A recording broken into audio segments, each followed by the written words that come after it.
গণ অধিকার পরিষদের সভাপতি ও সাবেক ডাকসু ভিপি নুরুল হক নূরের উপর হামলার পর গুরুতর আহত অবস্থায় ঢাকা মেডিকেলের আইসিইউতে চিকিৎসাধীন রয়েছেন। ঢাকা মেডিকেলের নিউরোসার্জারি বিভাগের চিকিৎসক জাহিদ রাহান জানান, জ্ঞান ফিরে পেলেও এখনও শঙ্কামুক্ত নন নূর। মাথার ভেতরে পানি জমাট বেঁধেছে। নূরের স্বাস্থ্যের খোঁজখবর নিতে ঢাকা মেডিকেলে যান বিএনপি স্থায়ী কমিটির সদস্য ডক্টর আব্দুল মঈন খান। হামলার নিন্দা জানিয়ে বিচারের দাবি করেন তিনি। গণ অধিকার পরিষদের সাধারণ সম্পাদক রাশেদ খান বলেন, গতকালের ঘটনায় স্বরাষ্ট্র উপদেষ্টার ব্যর্থতা রয়েছে, অনতিবিলম্বে তার পদত্যাগ করতে হবে। গতকাল রাতে জাতীয় পার্টি এবং গণ অধিকার পরিষদের নেতাকর্মীদের মধ্যে সংঘর্ষে রণক্ষেত্রে পরিণত হয় কাকরাইল এলাকা। এতে আহত হন নুরুল হক নূর। পরে রক্তাক্ত অবস্থায় প্রথমে একটি বেসরকারি হাসপাতাল ও এরপর নেওয়া হয় ঢাকা মেডিকেল কলেজ হাসপাতালে।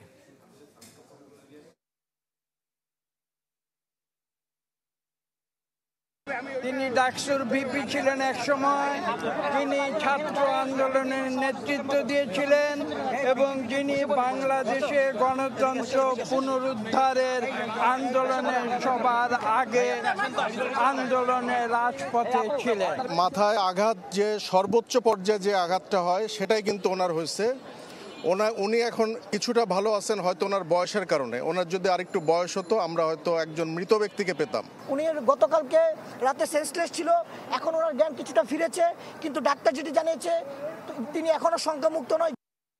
হিরন আরও মিনারেল ওয়াটার মাত্র 50 পয়সায় প্রতি লিটার। দর্শকে নিয়ে আরও জানাতে এই মুহূর্তে আমাদের সাথে যুক্ত হচ্ছেন সহকর্মী সুলতান মাহমুদ আরিফ। আমরা যাচ্ছি তার কাছে। আরিফ, চিকিৎসক জানিয়েছেন তিনি এখনও শঙ্কামুক্ত নন, পাশাপাশি নেতৃবৃন্দ আসছে, বিভিন্ন রাজনৈতিক নেতৃবৃন্দ আসছেন তার সাথে দেখা করতে। সব মিলিয়ে পরিস্থিতি কেমন দেখছেন সেখানকার?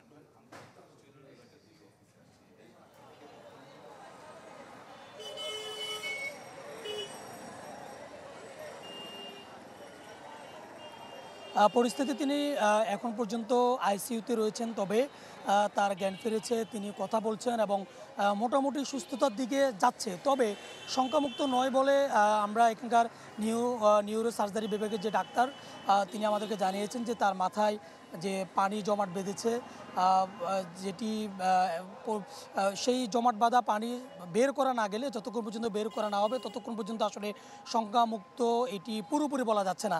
এছাড়া এখানে ইতিমধ্যে বিএনপির স্থায়ী কমিটির সদস্য তিনি এসেছেন, তিনি নজরুল ইসলাম খান, তিনি এসে এখানে এই ঘটনার নিন্দা জানিয়েছেন এবং তিনি বলছেন যে ডাকসুর সাবেক ভিপি এবং একটি দলের প্রধান ছিলেন গণ অধিকার পরিষদের যে প্রধান নুরুল হক নূর, তার উপর এমন হামলায় তিনি নিন্দা জানিয়েছেন এবং অনতিবিলম্বে যারা এর সাথে জড়িত এবং এর পিছনে কোনো ঘটনা আছে কিনা সেটি তদন্ত করে যারা এর সাথে জড়িত তাদেরকে আইনের আওতায় আনার আহ্বান জানিয়েছেন। পাশাপাশি গণ অধিকার পরিষদের নেতৃবৃন্দ ইতিমধ্যে নুরুল হক নূরকে দেখার জন্য এসেছেন এবং তারা নুরুল হক নূরকে দেখেছেন, গণমাধ্যমের সাথে কথা বলেছেন, তাদের পক্ষ থেকেও এই ঘটনার নিন্দা জানিয়েছেন এবং পাশাপাশি যারা এই ঘটনার সাথে জড়িত তাদেরকে আইনের আওতায় আনার জন্য তারা দাবি জানিয়েছেন।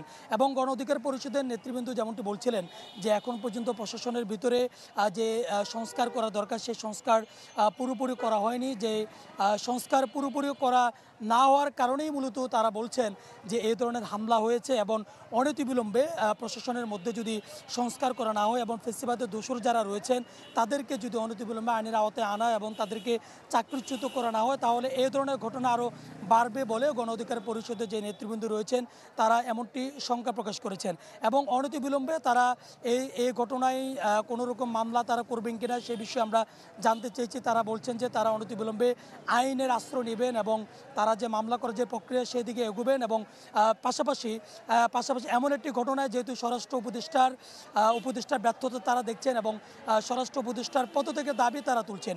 সব মিলিয়ে এখন পর্যন্ত গণ অধিকার পরিষদের যে প্রধান যিনি নুরুল হক নূর, তিনি এখন পর্যন্ত চিকিৎসাধীন রয়েছেন, তার চিকিৎসা চলছে এবং নিউরো সার্জন বিভাগ থেকে বলা হয়েছে তিনি এখন পর্যন্ত শঙ্কামুক্ত নয়, তার চিকিৎসা চলছে। ফারুক। আরিফ, আপনাকে অসংখ্য ধন্যবাদ। দর্শক, ঢাকা মেডিকেল থেকে নুরুল হক নূরের চিকিৎসা বিষয়ে জানাচ্ছিলেন আমাদের সহকর্মী সুলতান মাহমুদ আরিফ।